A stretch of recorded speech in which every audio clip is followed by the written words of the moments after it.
just caught me painting my monitor. Don't want it to rust. On this episode of Drunken Forge, we're going to make a Damascus wedding ring with a wood inlay. First I'm going to use a chop saw to cut 6 pieces of 15N20 steel and 6 pieces of 1095 steel. Each piece is about 2 inches wide by about 3.5 inches long and 3/16 of an inch thick. Once all the pieces have been cut, I'm going to grind off any scalar rust with a 60 grit flap disc.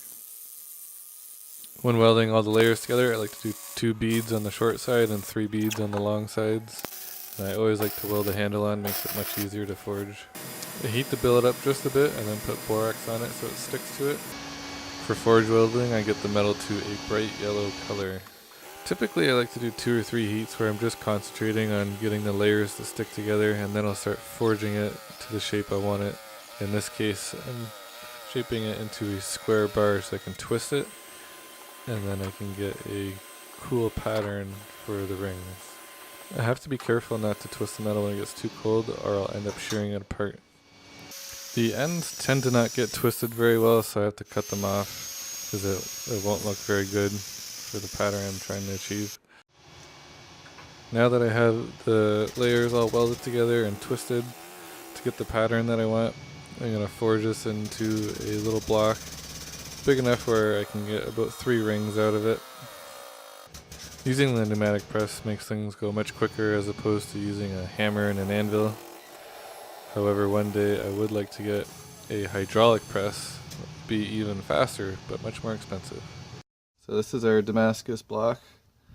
So the twist is going lengthways, but I want to cut the rings this way. So I'll have enough here for about 3 rings, a hole there, a hole in the center, and a hole there.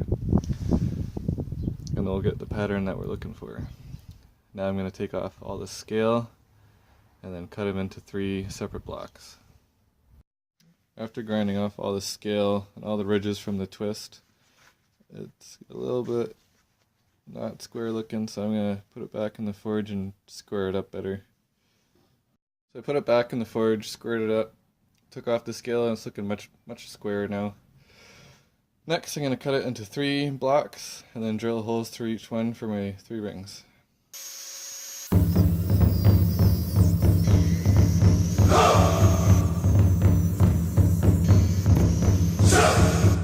I just put these 3 blocks in the furnace till a nice cherry red, and then I let them cool down with the furnace for about an hour, and that normalized them, making them much softer for drilling. I'm going to add some cutting oil. First I'm going to drill a pilot hole, and then next I'm going to do a 1/2 inch diameter. We have our hole drilled through. It's just big enough to fit on a mandrel. This is hardened steel. I got this off Amazon for pretty cheap. And we're going to use it for forging and getting it to the size we want. Before I do that though, I got to grind off the perimeter on the outside. If I don't grind that off, we won't be able to see the pattern. So I can't just forge it as is. I have to grind it first. Using an angle grinder, I get the big chunks off first. Next I use a belt sander to get the remaining stock off.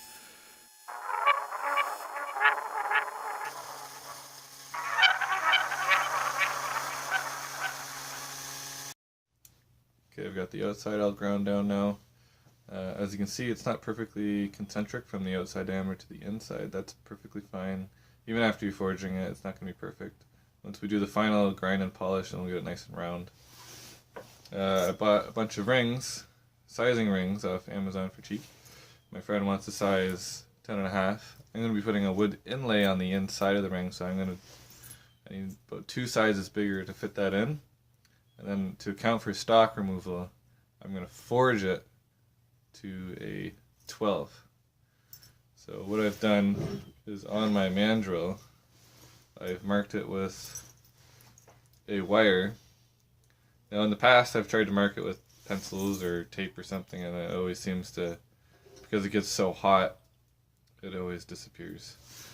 So I bring that ring size right to the wire, make sure everything's nice and tight, make sure that that wire is not going to move on me.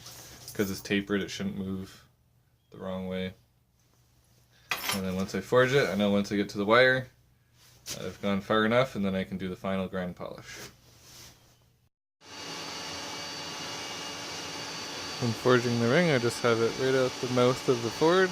I'll use the mandrel to pick it up, then I can start whacking at it. I find the quickest way to get the ring to the size you want is to hit it like so. Then you can get really nice hard hammer hits on it. And then once you start getting closer to your final size, then I push it along the side of the anvil and then slowly work it to the final mark. I forgot to film it, but make sure you flip the ring around and forge it both ways on the mandrel. And here I start grinding the inside to the final size I want. The inside of the ring is going to be round because we formed it around the mandrel, but the outside is going to be wonky. So you need a good eye on the belt sander to make it all concentric. So I got the outside of it ground down. I got the majority of the stock off. It's pretty even looking now. Now for the final stock mold, I made a piece of wood that's round. And all I did was I took a square piece of wood, I drilled the pilot hole, put a screw in it, I cut the end of the screw on, I put it in my cordless drill, spin it around on the belt sander. I got a nice taper on it, so now I can put the ring on here, put it in the drill, and then I can spin it and I can get a nice round finish.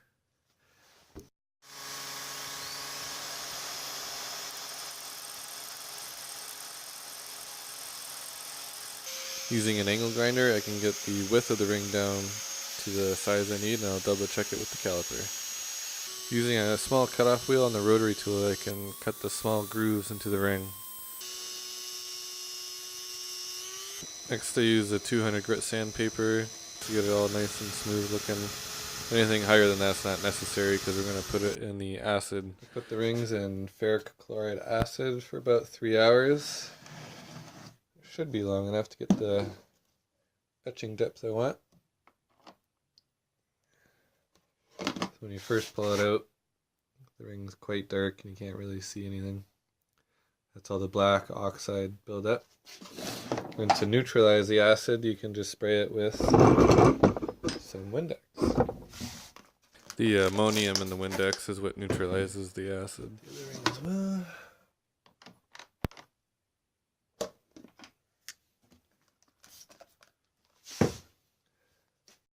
So I dried the ring off. Next I'm going to polish it. I got this little ring holder I got off Amazon. Stick it on, stick that in. Makes it nice and tight. Using the green polishing compound on the buffer wheel, I can get the ring a nice shiny finish to it. And then once I'm done with this, I can use a 1000 grit sandpaper and get all the high spots nice and shiny, and all the low spots will remain a shiny black.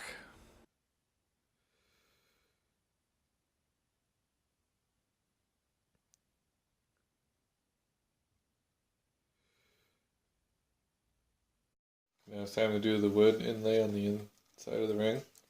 Got some oak laminate from my local hardwood store. Got some water boiling. Just gonna pop it in there. I'll leave it in there for about 10 minutes. And then what I found is a pipe, and it's about the same diameter as my ring. You want something that's slightly bigger. And then we're gonna wrap it around it. Gonna use some tape. So it's been about 10 minutes. Got some gloves so I don't burn myself. Gonna fish out one of these. And then wrap it around my pipe.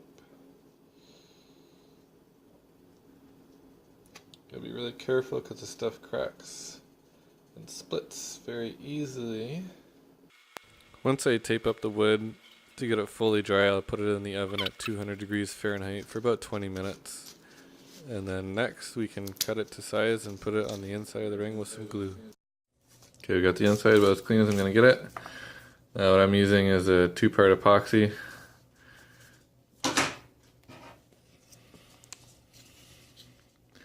Don't need very much.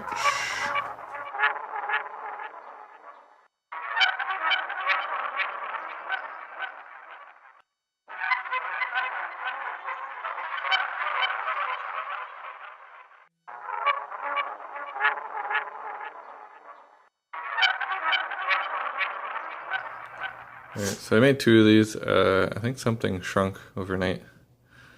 I ended up actually only needing 1.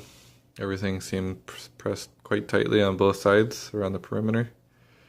So it should be good enough. Let that dry. The wood's all glued on the inside now. I'm going to rough grind the width. Have to be careful with the sander to not sand off too much stock and accidentally hit the metal. Once I get most of the stock off, then I can use the little drum sander on the rotary tool. I gotta be careful not to go too deep.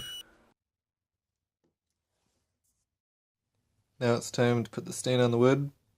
I suggest a lighter stain. If you have a really dark stain, it tends to not have much of a contrast and you can barely even tell you got wood in there.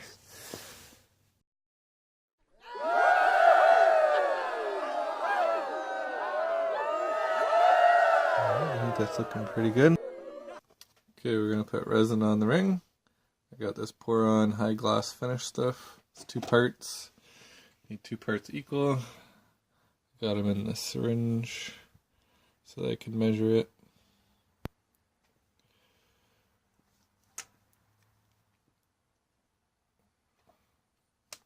Now you gotta mix that for 2 minutes. You want to do it slowly as to not get any air bubbles in it. And then once I'm done mixing this for 2 minutes, I gotta pour it into the other container and mix it for another minute. And then I can finally apply it to the ring. Okay, now that I've started for 2 minutes, I'm gonna pour it into the new container, which might take a minute. Should be good. Alright, now I get to mix this for another minute. Okay, now the resin's ready. I'll start with the inside of the ring.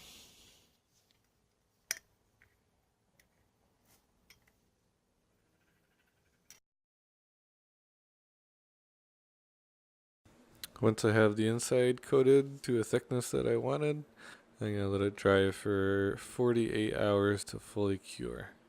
Then we can make a little ring box for it.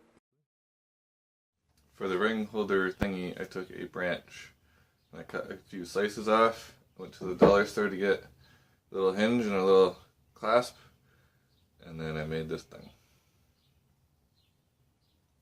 Pretty simple, just 2 little pieces of wood cut, holes drilled in the middle, open the clasp. Got some fabric in there to hold the ring.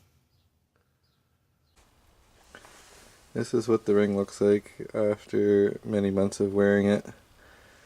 All the shiny spots got dull. Gets this gray black oxide from all the acid on your fingers. And then also water somehow made its way in between the wood and the steel. Rusted, and then the wood came out. So what I'm going to do to fix this, I'm going to get all the rust off, all the black oxide off, and then I'm going to nickel plate it. Nickel doesn't rust, so we won't have to worry about it getting kind of this dull gray black oxide on it. It'll stay shiny forever. And then on the inside, I was using a water resistant glue. This time I'm going to use a waterproof glue.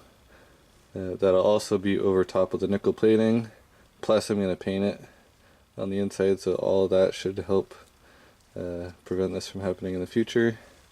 And one last thing is I have a different resin, one that dries under UV light, so it's going to look something like this other ring I did. So that's with the nickel plating. It's got the better glue paint on the inside in between the wood and the metal, and it has the resin, a much quicker drying resin, in my opinion, a more durable resin. Alright, so let's get all the black oxide and rust off this ring. Using a wire wheel on the rotary tool, I can get most of the rust off. Okay, got all the rust off the inside.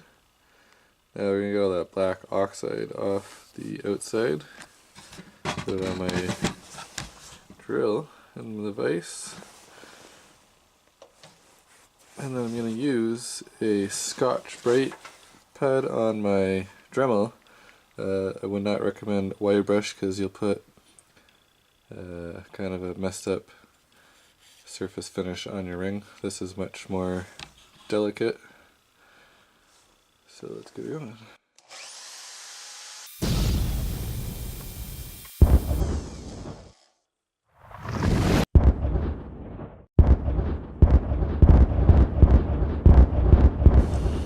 I'm using 1000 grit sandpaper now.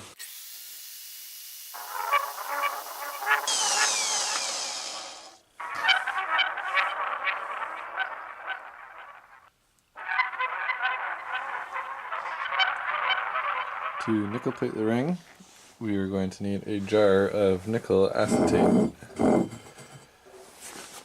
To make nickel acetate, all you need is some regular white vinegar, a pinch of salt, a jar, and 2 pieces of nickel. And what you do is you put 2 pieces of nickel in your mixture, and you hook it up to a battery charger. Doesn't matter what goes to positive, what goes to negative. You make sure only the nickel is touching the solution. You let it sit there for about 3-4 hours until the solution turns green. Then you have nickel acetate and you're ready to start nickel plating. Then what I've done, I got a copper wire here. I put my ring on it. I dip that in. Then I have my piece of nickel onto another copper wire. That's just touching. Now the side that has the nickel on it, make sure only the nickel is touching the solution. And the other side, which you'll be nickel plating, doesn't matter. If I accidentally have the copper touching the solution and not the nickel, I'll end up copper plating and nickel plating, which I don't want to do. And then you hook up the negative to what you want to nickel plate, which is our ring. And then you hook up the positive to our piece of nickel. And then I gotta plug in my charger. And you'll know that you have it up and hooked up correctly when the ring starts to bubble in the liquid.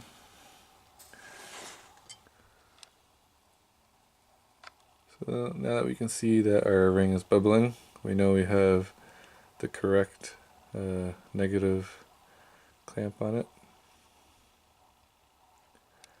And then I'm going to leave it in there for 15 minutes, flip it around, 15 minutes again, flip it around, 15 minutes again, flip it around, and then the final 15 minutes. And the reason I'm going to flip it around is so that the nickel plating gets everywhere, because right now it's touching wire, and where it's touching the wire, well, it won't nickel plate it.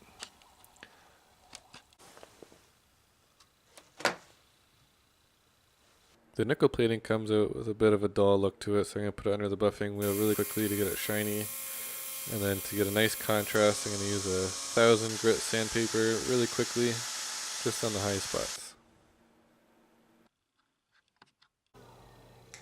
I'm going to paint the inside of the ring. So I have the ring nickel plated and painted on the inside. This is going to be the wood that's going to go in there. Before I used this Gorilla Epoxy, which is only water resistant. This time I'm going to use this Gorilla Glue, which is 100% waterproof. So hopes and all this combination of the nickel plating, the paint, waterproof glue will prevent any moisture getting in between the ring and the piece of wood. Got the wood glued on there. Got a little dowel with a taper on it to hold it all in. The glue tends to expand everywhere, which is one of the things I don't like about this glue. But it is waterproof and it does stick metal to wood pretty good. Okay, first I'm going to start with this color, Espresso. Red chestnut. Let it dry and then we'll put on our clear coat. Okay, to put a clear coat on the ring to protect the wood, I got this UV resin off Amazon. It's about $10. And then to cure it, you need a UV light, so I just got a nail lamp for curing nails. I took it apart because it's got 2 timers, a 60-second and a 90-second. And it also has sensors that sense when your hand goes in. Just really annoying. I just want it on or off. So taking it apart, this is the main plug that'll hook up to the plug that goes to the wall. And then you got all our plugs for the lights. So I'm just going to disconnect this circuit board with the timers on it. So I'm just going to cut these, strip the wires, and connect them. Okay, so now they're connected. Oddly enough, from the power to the lights, the colors are reversed. Now I'll put the whole thing back together. Okay, so now I have just a paintbrush from the dollar store. Dip it in my UV liquid and kind of just paint it on.